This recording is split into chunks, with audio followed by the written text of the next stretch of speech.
Good day, everyone. HighRoad Solution is pleased to present this online webinar entitled 5 Trends Reinventing Association Websites. Our speaker for the presentation today is Ray Van Hilst. My name is Jeff Baker, and I will be your moderator for today's seminar. Today's presentation will last approximately 60 minutes and include a specific question and answer period at the end of the session. You may enter a question via the web conference system by typing it into the Q&A box on the right-hand side of your screen and then clicking the call-out button or hitting enter on your keypad. These instructions will be repeated later in the program.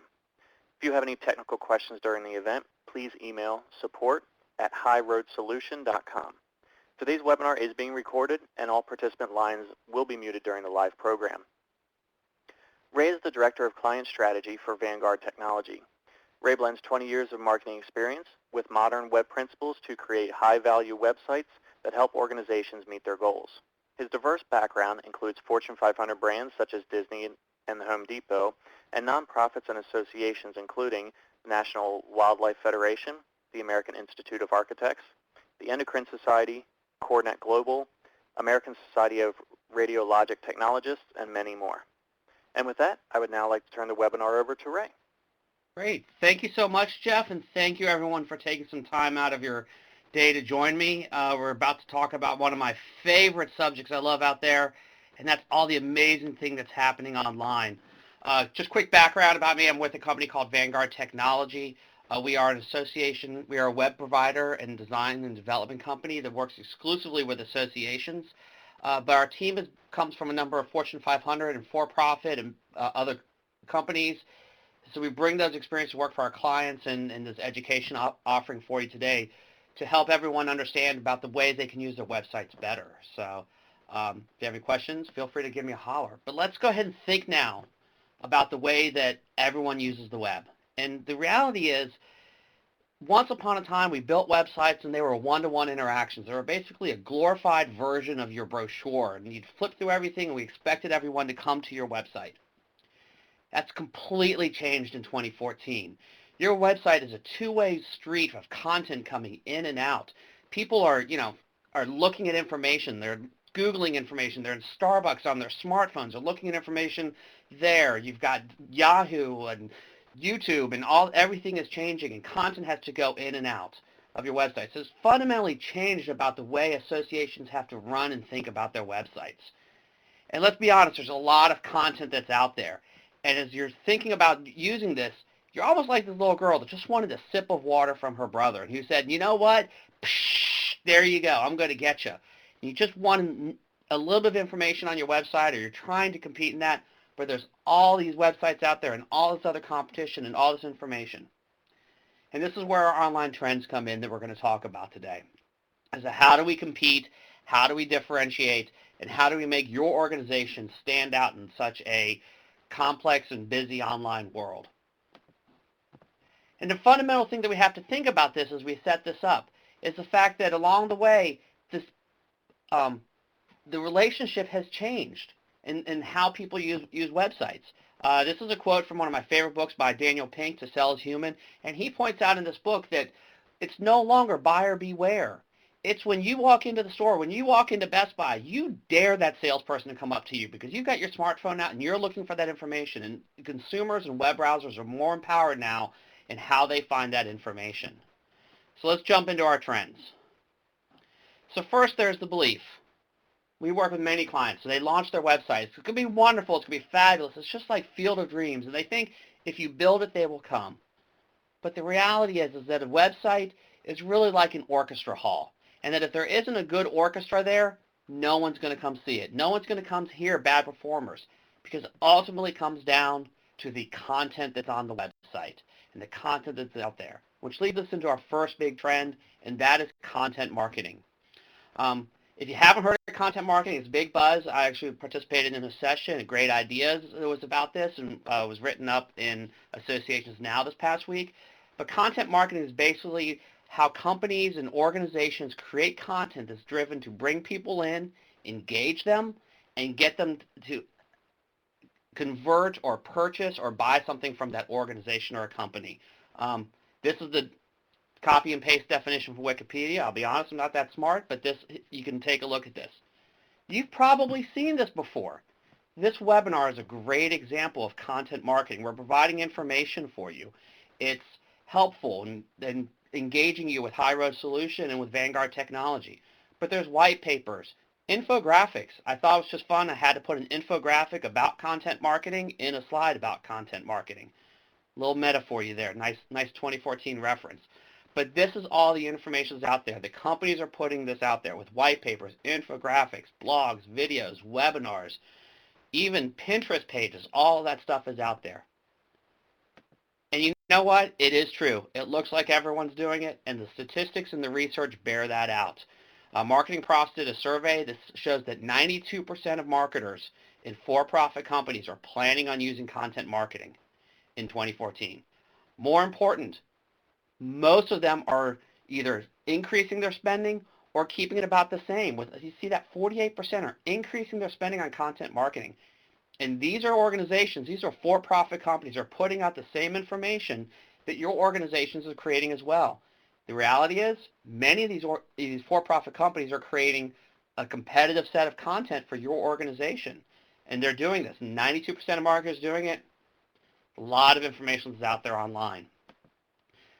Few trends that we see as we take a look at this. First, in the for-profit side, organizations are starting to staff for this. The director of content is growing, and think about it as an editor, a publisher for the marketing content that's driven by an organization. We're also seeing that quality content is growing. If you're a web dork like myself, you pay attention to Google changing around their algorithms. Hummingbird changed it around, but they're starting to look for better content. We're also seeing celebrity contributors and content creators. Think, for example, Katie Couric that left broadcast journalism to go to Yahoo to create content for Yahoo. Content curation is becoming much more important. Organizations are thinking about conversion. It's not just simply enough to have them come into the website and it's like, ooh, let's have a little kumbaya session and read my content.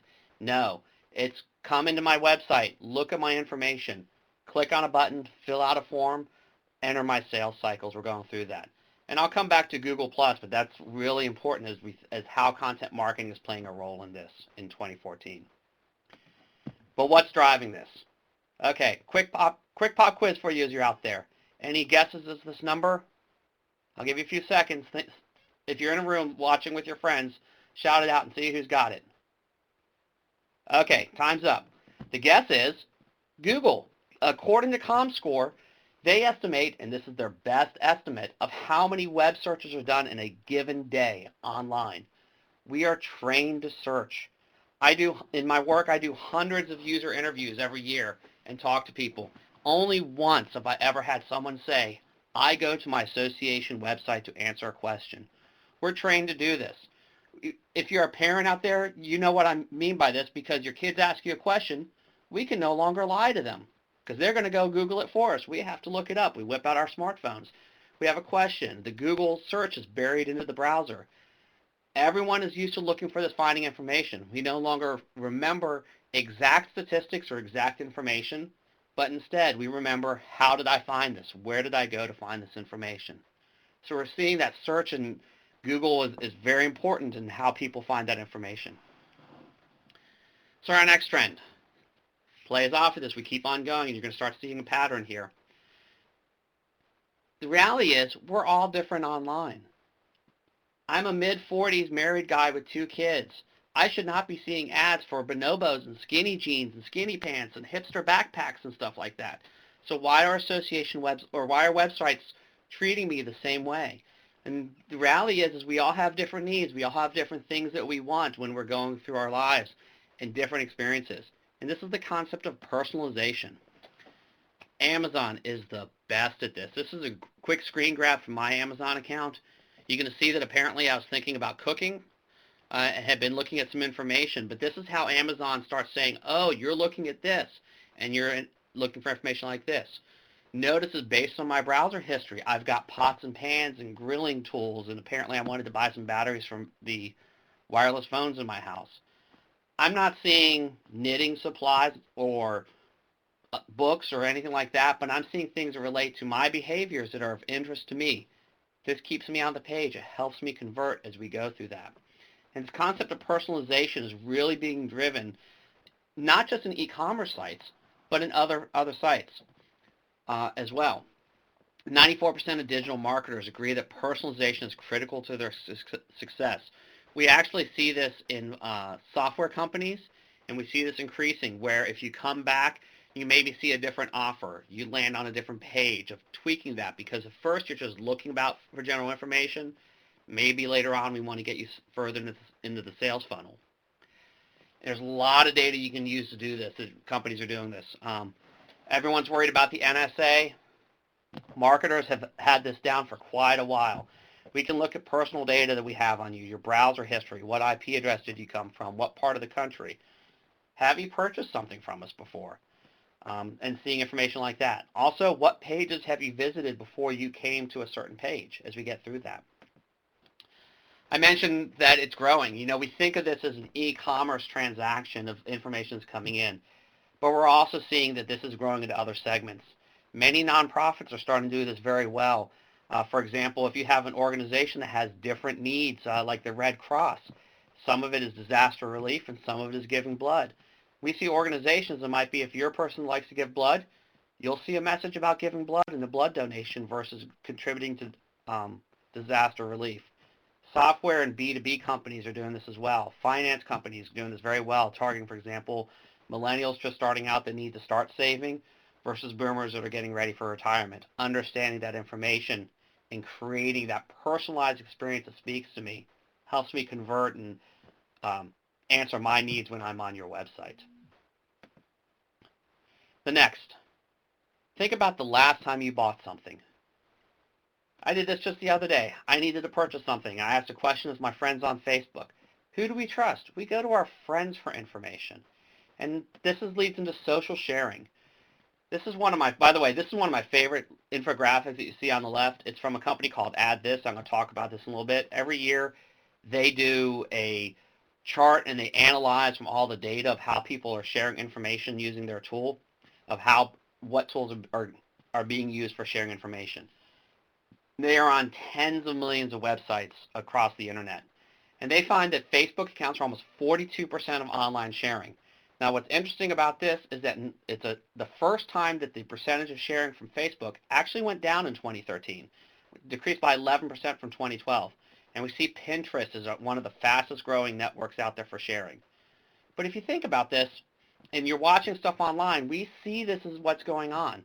For example, that Psy Gangnam Style video that was all popular in 2013 or 2012, he never bought an ad. It just started being shared. And we actually saw that, for example, in 2013, some of the biggest moments were things that were shared and people commenting on and participating in online. The death of Nelson Mandela, the government shutdown. And by some comparisons, if you're a gamer, this is very important. Which console do we buy? Well, social media tells us that the PS4 beat out Xbox One because there was more sharing and more discussion around PS4 than Xbox One as we went through this. We see this in our organization sites on a daily basis of how we drive traffic.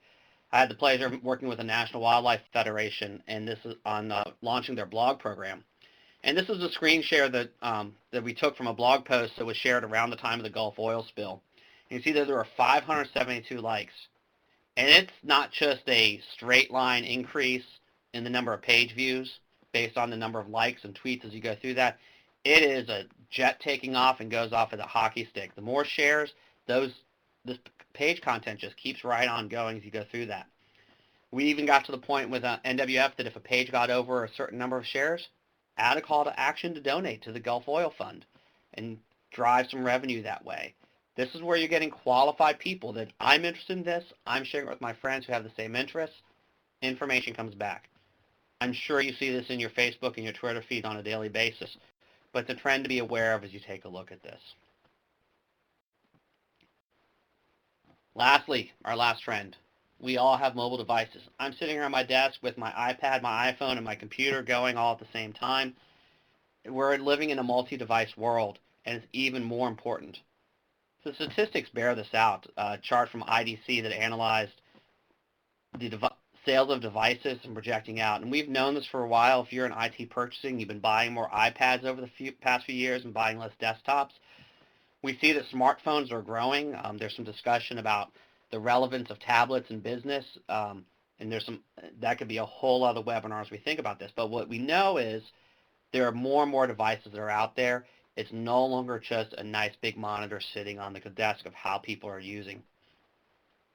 Interesting trends that we're seeing. People use them as a second and third screen. I use the best example. I watched Lincoln a few weeks ago and had my iPad on my lap, and I was Googling information, going through there. Who was this senator? What were they saying? Looking up backstories and information. Twitter actually monitors the TPS reports, and if you're an old school Office Space reference, no, TPS reports is not that type of reference. It stands for tweets per second. And they actually rate shows based on how many tweets per second are going off in the Twitterverse is going through this. And people are engaging and having that screen going. I speak with executives and people that work at organizations that go to a meeting. They take their iPad with them now to take notes on. They don't even take paper. It goes into Evernote. It syncs up to their computer. We're also seeing much more mobile commerce. Definitely, fourth quarter 2013 saw a lot of this. I expect it to grow even more in 2014. People that are showrooming, they go in, they look at devices in the store, they look at products in the store, whip out their phones, and purchase it right away as they go through that. So we're seeing that mobile commerce take off. Lastly, and this, if you're a web person like myself, and you guys are on this call because you are too, we're just seeing way more and more devices out there. You know, it was nice and easy in 2007 when it was only the iPhone 1. And then the Androids came along, and there's 25 million different sizes of Androids. We have tablets. So we have Android and iPhone, iPad tablets, different sizes there. You've got the Microsoft Surface, all these things. They all have different resolutions, even different experiences with some that are combinations with you type and then you touch and you move on the screen. If you have kids, I'm sure you've seen this, where your kid walks up to the computer and starts touching the screen expecting it to do something. All these different experiences that we need to consider as we look at our websites and how people are going to interact with them. So those are our 5 trends: content marketing, search, personalization, social sharing, and mobile web experiences and how people find that. Whew. Okay. Well, don't fear. There is a path to the future. Let's talk about now, how do we get there and what kind of information do we find? So the first thing is to realize the chances are good you might be about ready to redesign your website. And that's why I point this out, because as you go into your planning, these are some of the questions you want to think about as you go through there.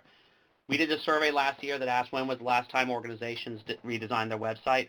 We found that almost 40% of organizations had not done their website in the past 3 years. So if you're right at 3 years, some of these trends, you're going to want to plan for them in about another couple of years. But if you're in that phase where you're planning your future website, be thinking about these. A couple factors that people pointed out in that: they felt the look and feel was outdated. They wanted to make it easier to manage and update that information. These are some of the trends that we found in that survey. So where do we get started? First things, select the right tools. Ultimately, if you're doing a website redesign project, it is about that infrastructure. It is about putting that together. And I firmly believe that the hardest part of managing a website should be writing the content.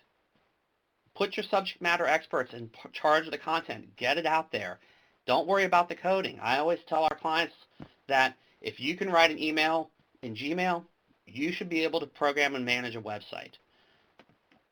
That's why, for example, at our organization, our company, we use a CMS called Sitefinity.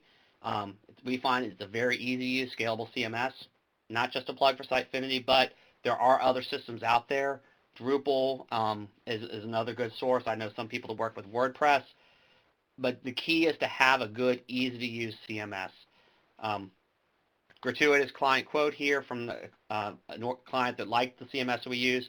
One of the things that they found, and we've seen this with our clients, that upon implementing an easy-to-use CMS, there's that grin that comes across the webmaster's face as they realize they no longer need to be the ones to publish every single page. You can let your departments publish that content and put it out there and make it easy for them to use. So how do you know you have a good CMS when you're going through a demo process? Ask for the demo. How easy is it? Give the vendor and the salesperson, when they come in to do a demo for you, say, here's a piece of copy from my website. What's it look like? What's it look like to manage it? Go through that. See if you can do a side-by-side comparison. Try the different systems. See what it's like. Don't just rely on the sales team coming in to talk to you about it or the vendor that's going through that. Put your hands on the software. Try to use it. See what it's like. Is it easy to use? And do that. Ask about the training and the documentation as well that you're going to get from that and that ongoing support. Content marketing. This is so important for organizations and associations. If you went to the ASA annual in Dallas a few years ago, James Carville wrote an article in Associations Now, but he made a really good point, and he spoke about this in the opening session, that content is the most important thing, that even if you have all this great technology, if you have all of these tools and bells and widgets and gadgets, and you don't have anything to say, you might as well not even be online. And he makes such a great point. And this is why I love working with associations. That associations are already creating content. You don't have to reinvent the wheel. You've got press releases, you do industry news, you have articles, you have conferences where you're doing videos and webinars and information like that. So you have all of this content that's out there. The trick is to think like a content marketer. So how do you get started? First thing is to do a content audit. This is almost like going through the hoarder's closet of all your old magazines and stuff like that. What do you have? What kind of shape is it? How relevant is it? Is it new? Where is it? Is it sitting in Susie Q's desk drawer, or is it sitting on the server? Figure out your channels. Not every organization needs to be in every social media channel. So think about that and figure out where it should go. And most important, get everyone on board. And I'd say adopt the manifesto. This is Monica Busolati has her Content Marketers Manifesto. She makes the great point that content marketing is the best tool associations have for member retention. And that when you get everyone in the organization on board to think like a marketer and publish content, you get it out there. And you know what? She has 10 of these items in her manifesto. Copy and write that link down, go to her website, get the rest of these, share these with your team. This is really good information, but think about like a marketer. Think about getting this information out there. Align the content as you're publishing it with your organization's goals, and then have that dialogue through content. Now, you might be thinking, I've got this piece. Where does it go? What kind of content is it? It's okay to have a big report like a compensation study, and think about that as this is a big piece of content that we're going to have that's going to be good for a couple years. Well, that's what we call evergreen content. It's written with a more formal process. And this is a chart that we put together to kind of visualize the look for it of how this content can go. As you move up in the chart, it becomes a little less formal in its writing structure, and the immediacy moves up a little bit. You can also look at this if you have a good piece of content. There's a phrase that Christina Halverson used at ASAE Tech. She calls it chunking your content. Break a story down into bits and pieces. As maybe you have a long webinar, well then, or a big conference. Well, there can be a series of webinars. There can be a series of blog posts. There can be a series of tweets. All of these can go into different channels as you think about this and publish it, ultimately driving users back to that content on your website. Because at the end of the day, we want to have it on your website, and we want to have it found, and this is where good search engine optimization kicks in. This guy's my hero, Matt Cutts. Like I said, I'm a web dork. I follow everything online. This is the guy that when he makes a change or a statement about search engine optimization, and he works at Google, every one of us jumps up and down and changes everything we're doing. And he made a really good point. Google wants to give you good results. They don't want to give you bad results. They want you to help you find the most relevant information that's out there. And so that's why they're constantly changing their algorithm. And he's, like he said, even if you do brain dead stupid things, we still want to return your results. And Google helps you with that. Here are some tips. First things first, make your content visible. The first thing to remember, any content you put behind your member login does not exist to Google. You might have this great Pulitzer Prize winning article, and if you're requiring everyone to log in to read it, Google can't see it. It can't be indexed, so it's not going to show up in those search results. Know your relevant keywords and use them. I use the example, if everything you're talking about on your website is about the color blue, and all of your audiences are searching for the color red, they're never going to find you. So these are things such as, for example, jargon. acronyms, phrases that are used internally that maybe are used by some of your members, but particularly potential members, potential sponsors, potential partners. Know what those words are and use them. Use them in your headlines, in the body copy. Use them in links throughout your site. And then lastly, build links back to your site. You can do that through press releases. And one of the reasons for that is if we have 2 sites, your site has 5 links back to a page for a search, and my site has 4 links, your site's going to come up higher in the search engine results than my site will. So build those links with quality partners. Partner sites, social media, and I mentioned Google Plus earlier. Google Plus is not about social, and it's not about social sharing and everything like that. It is about search. There's some tricks you can do with Google Plus. Get your authors onto Google Plus and have them publish and promote content, and then Google's going to see that quicker, and they're going to index it as you go through that. Very important as you do there. Couple basics that you need to do, though.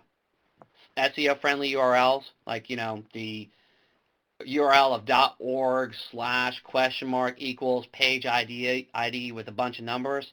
That doesn't tell Google what that is, but about my organization, that is a good SEO-friendly URL. Make sure you have title tags, keywords, and descriptions on every single page. There's some discussion about whether or not keywords really help with SEO at this point, but what is important is that when someone gets those results and they type in a search in the query and that information comes back, the title tag and the descriptions are what show on the search page. So this is your opportunity before they even get to your website to start telling them about your website. A title tag of just simply about that's what's going to show up on the search page. But say, about changing the world, boom, that tells me what it is. A description that says, this is a fun page to come to and has great information, doesn't do anything. But my organization is the best one at changing the world by doing X, Y, Z. That is engaging. That's going to help people click through and find those relevant results. And a good CMS is going to help make that easy for people to put that in without having to know the coding as they go through that. If you're technically minded and you're on this call, thank you for joining us. There are a couple even more advanced things you can do. You can add even more metadata to your site. You can add Twitter cards, which is when you share something in Twitter, here's how it's going to look and here's how it's going to see. In Facebook, you can add the open metagraph data and put that in there. In Google Plus, I mentioned the authorship rank, getting those authors online and having them say, I write for these blogs, for these pages, and this information. Put that out there. Actually, and I didn't even mention this in here, Google News. If you're regularly publishing good quality original news content about your industry, submit your site to Google News. You'll start driving traffic through that as you go through there. Keep on going. User-centric philosophy. This is really important. I want you to ponder on this thought for a second. As you look at your website, remember, it's not about you. It's about them. Because statistics show that when a user comes to a website, they will make a decision to stay or go within minutes. And the younger the generation, that's going to be seconds. And if you're not answering a question that's about them, that's helping them solve the problem that they are looking for, they're out of there. They're gone, never coming back. All those potential members, not coming back. So make your website about them. And too many association websites are simply set up to look like the organizational structure. Here's my events department. Here's my membership department. Go ahead and build some personas and get into the minds of your users and your members of why are they coming. This is an example from a project we did for the American Society of Radiologic Technologists. We built these backstories about people, about different types of members and audiences are coming to the site. Different stages in their careers. What are they doing? What do they like? And go ahead and consider that out-of-work experience because none of us works pure 9-to-5 jobs anymore. We might be sitting at our kid's soccer game looking at the association website or catching up on my reading. So go ahead and consider that as you go through there. Once you do that, go ahead and weight the examples. And this is a really good example with ASRT of how we identified some key audiences and we gave them some names of transactional and then over the evangelist. But you'll notice that across that top category, every single audience needed to check and manage their continuing education credits. Very important. Radiologic technologists, by the way, are the people that give you x-rays. So they typically have to be licensed in many states and they have to take continuing education as they go through that. So that's a very important thing for them. And you can see how we carry that off into the design of the site. Little web usability tip for you. People read a website in an F-shaped pattern. They start off in the top left-hand corner, and then they work their way over. So you can see, for example, up here in the top left-hand corner, where my eyes land, we've got continuing education. Right there. It was their number one thing of what we wanted people to go through. As they work their way across the F, it's not reading. As they work their way across the F, we get over here some other resources. Then they come down, and we land them, and we get them with some other information as they go through there. So this is a good way to speak to their needs, get them into the site, and get them converted. So that's the first thing to do as you go through that. Now, let's really start personalizing. A no-brainer thing, the welcome box. And if you can have fun with it and tie into the organization, that's even more important. When we did the site for the Convention Industry Council, which does meetings, we use a name badge for the hello part. But go ahead and recognize their name. Pull that data out of your association management software and recognize them and start to personalize that and say, hey, I know you. You came to my site and I get what you need. I'm going to give that to you. Make that about them. Some easy personalization things you can do. If I mentioned recognizing their name. Recognize the member type. Student members have a very different need than a young professional versus a seasoned professional. If you have different member types, pull that information over into the website when they do the login and start to personalize that message. Do a renewal reminder. Add a code that says, hey, this person hasn't renewed, so change that welcome Orion Johnson to say, Orion, you need to renew, dude. What's up with that? Get the people to come in and participate like that. That's an easy personalization that you can do without a lot of technology required. If you want to get even more advanced, capture their topic codes. If your industry covers 5 or 6 different subjects, ask people to say, what are you interested in? So you can start to personalize and expose content to them specifically that I'm interested in blue water bottles versus yellow coffee cups. Give me that information as I'm taking a look at the website, as I'm finding that stuff. And I may have a different experience than, for example, Jeff, and that way we have something that's unique to us. Even more advanced, you can get into real-time personalization. We can take a look at the user behaviors. Where are they coming from? A good example for that is a project we did for the International Association of Amusement Parks and Attractions. That's a global organization. Simple thing, if you came in from Asia, if you come into that site from Asia, you're going to get a different experience than if you're coming in from North America, simply by recognizing the IP. And those are some things we can do. Personalization, very important. Sharing. So real quick, to just think about as you go through this, if you haven't had a chance, a great book I recommend is Open Leadership by Charlene Lee. And this kind of sets up as we think about this. In her book, as she talked about organizations and type of people, she kind of did a Maslow's hierarchy of social sharing. At the very bottom, we have our watchers. These are the people that, I always use the example that these are the people that are look at the pictures of cats and never comment on them. The next level up, you get the sharers. These are people that go, I like this. And we talked about sharing back with our National Wildlife Federation example. These are the people that hit tweet this, share this, shows up on the Facebook. The commentators are the ones that add their own comments to it. For example, if we're using the cat analogy, I looked at a cat, I shared this cat, didn't add any comment to it. Commentators, these are the best cats that are out there. And then producers are the ones that are actually creating the content. Those are the people within your organization, audiences are out there that are creating that content for you and you want to embrace. And then at the very top, we have our curators. Those are the people that find the best content that put that out there. A great example in our space would be Maddie Grant and Lindy Dreyer over at Social Fish. If you take a look at socialfish.org, they're constantly finding the best information out there and sharing that. They're at the very pinnacle. Producers are people like me that are doing this webinar for you. But it's important to understand that as you take a look at your engagement levels throughout your site of where does it go, and give people the opportunity to share and to comment on that content that's in your site. Probably the easiest way to do this, I mentioned Add This earlier. Add This as a tool, just simply go to addthis.com, create an account. You will download a code. You can put it on your templates. Boom, it's all right there. If you're on a web page and you see that tweet, share like this, like we have up here in the top right-hand corner, that's how it comes from there. There's some great tools that come along with that, because what this also offers for you is analytics that you're going to take a look at. And oh, did I mention, by the way, it's free. No additional information required. It's totally free as you put that out there.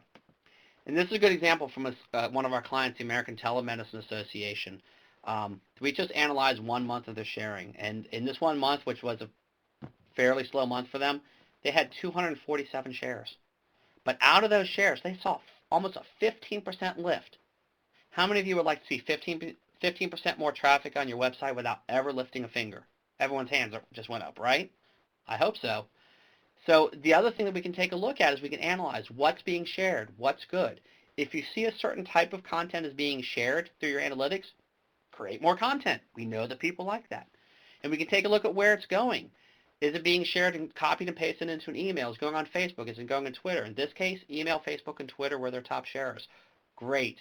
Go ahead and share content around that is good for those channels, and create that and help people share that and put that information out there. The other way to use that is to think about your online communities, and because communities are a great way of how organizations and people are connecting and sharing information. Just quick background for you, Marketing General does their annual benchmarking report, and we know that people join associations because of networking and access to content. So this is a good way where communities come in and they align with these trends. People create the content. They put libraries up. They say, if you're a member of ASAE, we see this all the time. Hey, I'm looking for XYZ. Does anyone know this? The information is going out there. We're building networks. We're building relations as we're going through that. So as you take a look at your website, look for the opportunities to highlight this. A good example is from our client, the National Association of Dental Plans, NADP.org. We actually have, they use HighRoad as their online community, and we have the HighRoad feed coming into the homepage. So right when you come in, you see that there's this discussion, there's this social engagement that's there and is out there. And we include conversion points throughout the website to think about that. Their community is called Dental Interact. Have a button that gets people over to there. Hey, we're coming down the home stretch. We're thinking about all those responsive designs and all those mobile devices, so we're going to think about responsive design. It's not building that doesn't consider this. It's so important with all these. And this is just the basic definition. It's basically, once upon a time we had what we call a fort approach, and if you travel Southwest, you go to southwest.com on your phone, you can notice you're at m.southwest.com instead of just regular southwest.com. That's actually a separate mobile site. A responsive site basically flexes and adjusts the layouts based on the size of the screen. So what it does is, this means that it's going to work on all of these devices, because we don't have to think about the iPhone site and the tablet site and the Android site and the Surface site. It's going to work through there. Most important, you now only have one site to update, because if you make that change, it's going to go through there. You can see an example in this in the ATA site with the layout, where on the home page, on the nice big screen, we have everything that shows up. We have our conversion points and our buttons as we go through there. And then the image on the right is the tablet size. If you're working on a tablet that's in portrait mode, notice we took away some information. We went into two columns. And then the image on the left is the mobile version. And actually in the mobile version at our company, we typically will take the campaign rotator out, because we assume that people are on their mobile devices and we want it to load quickly for them and get them that information. But what we need to do is we think about this, is we need to prioritize. When I'm coming into the site, what am I looking for? I'm typically looking for event information because I'm at my conference, or I'm killing time, I'm looking for case studies. What kind of information is coming in, and you can prioritize that layout as they're taking a look at that, and as you build that experience. The Sitefinity CMS has some mobile and responsive functionality in that automatically will move information around, so that once we have it configured, it's going to work for you as you go through there. Now you may be hearing, well, what about a mobile app? And mobile apps are great. And for example, if you're doing a conference, I recommend getting a mobile conference app. It's a good tool, but it can work in partnership with your website, because your website has to work 365 days out of the year. Your conference mobile app needs to work for 7 days out of the year.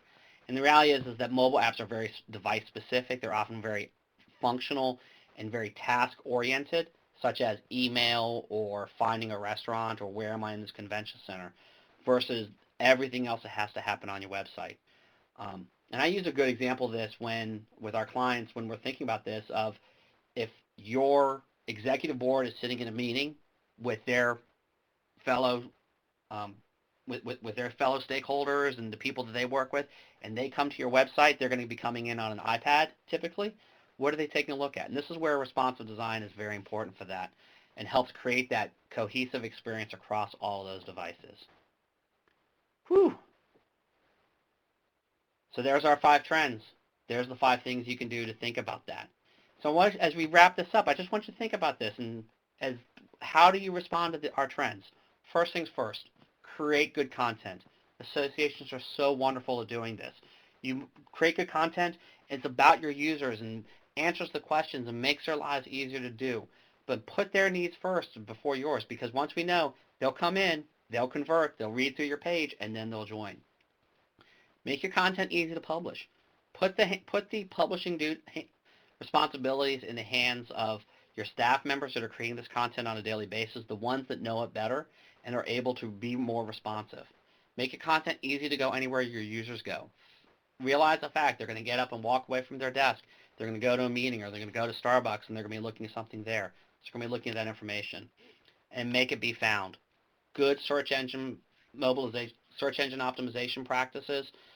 Just blocking and tackling, I know it's not sexy. It is just put your metadata in, have good keywords, know what's going on, and make your content found so that people can find those pages within your site. And then expand your footprint. Help your content go into these other channels. Help your evangelists that are in your membership put that information out there and share it and help them create those user connections. So that's it.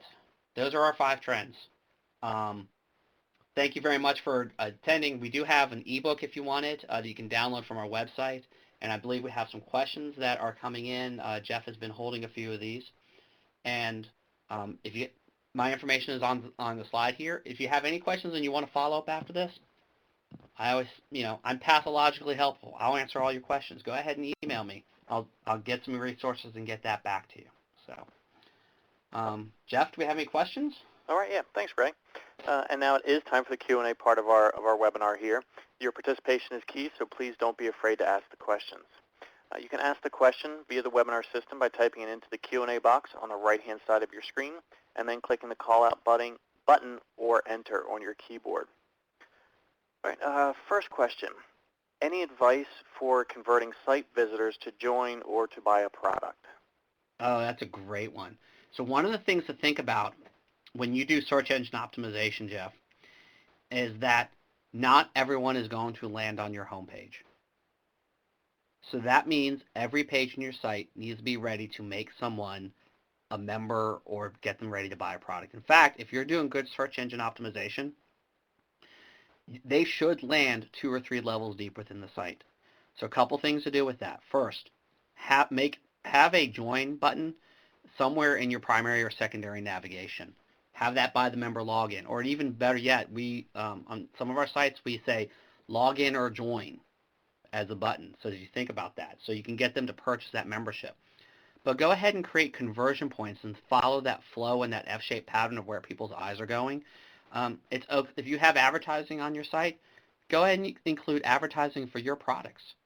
And in copy, use a call to action at the very bottom of your content as you're thinking about that, so that people, as they're reading it, as they're finding it helpful, then there's a conversion point. If you are a follower of HubSpot in inbound marketing, they call it a CTA, call to action.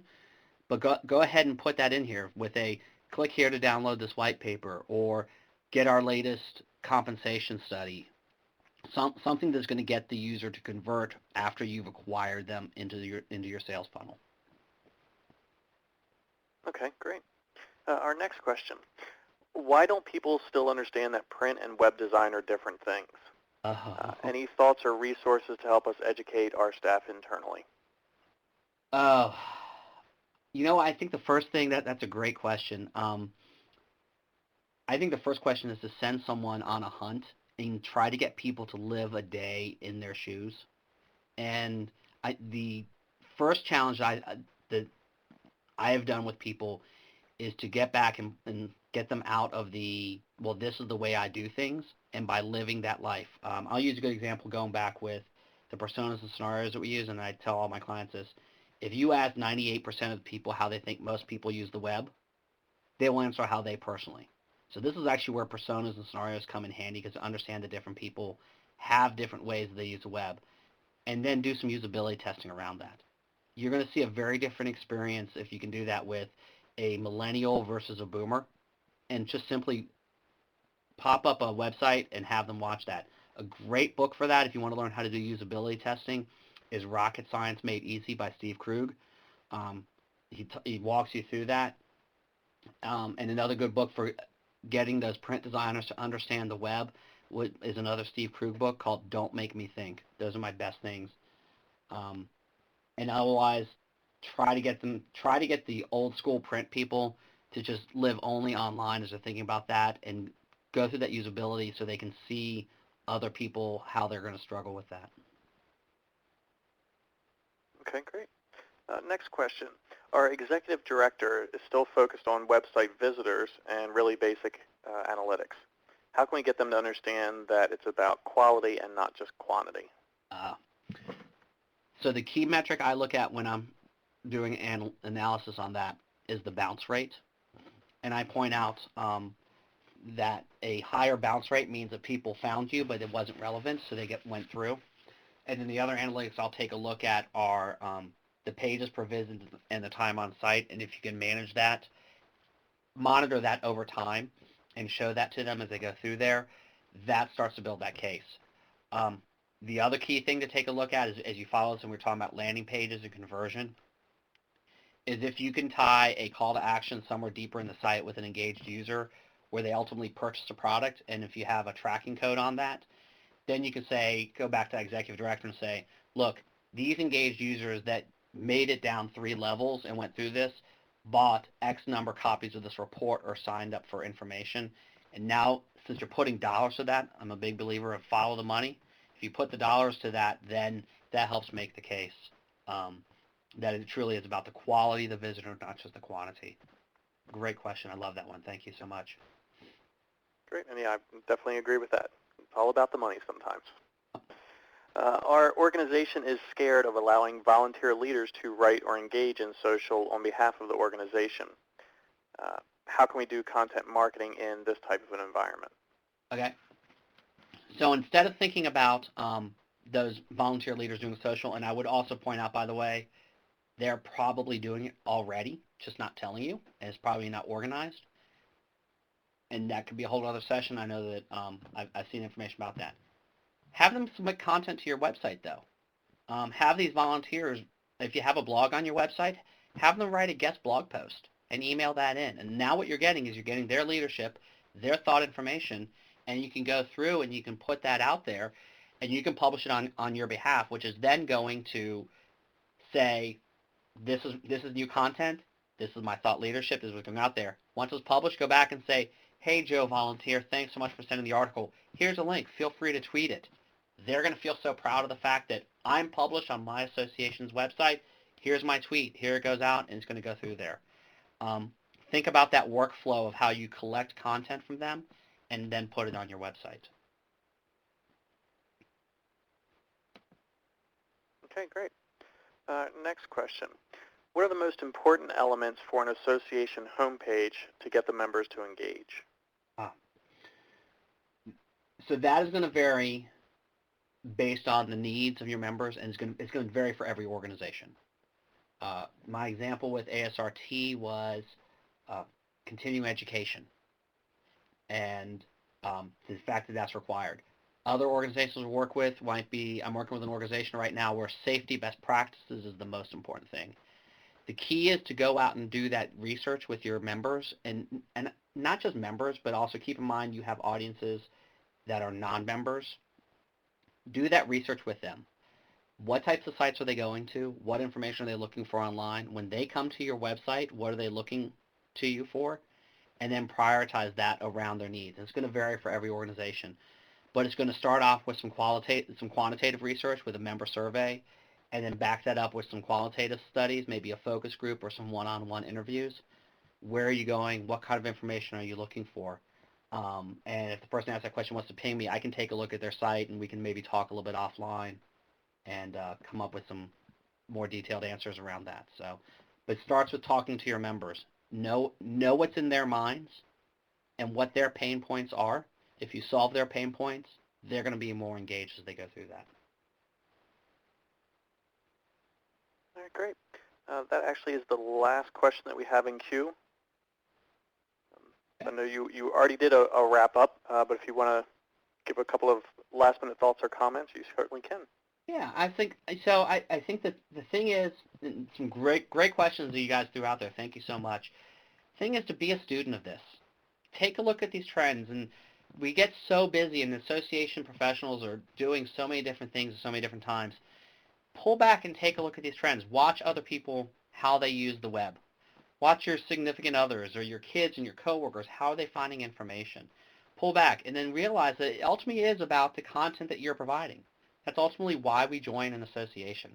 So if we are publishing that good content, if we're putting it out there and we're making it go in all those places, we're going to create engaging sites that help organizations get members to join and sell products and services to them.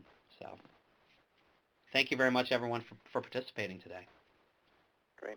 Yes, and thank everyone for your participation in today's webinar, 5 Trends Reinventing Association Websites. Special thank you to our speaker, Ray Van Hilst. If you have any additional questions or comments, please email us at support@highroadsolution.com. Today's session was recorded, and you will receive an email in the next few days with a link to the webinar recording. Also, in the important information section in the top right-hand corner, there are links to a copy of the PowerPoint slides, upcoming HighRoad U webinars, as well as a survey that we would like you to take a couple of minutes and fill that out and provide us some feedback. Today's webinar is copyrighted by HighRoad Solution with all rights reserved. And this concludes today's program.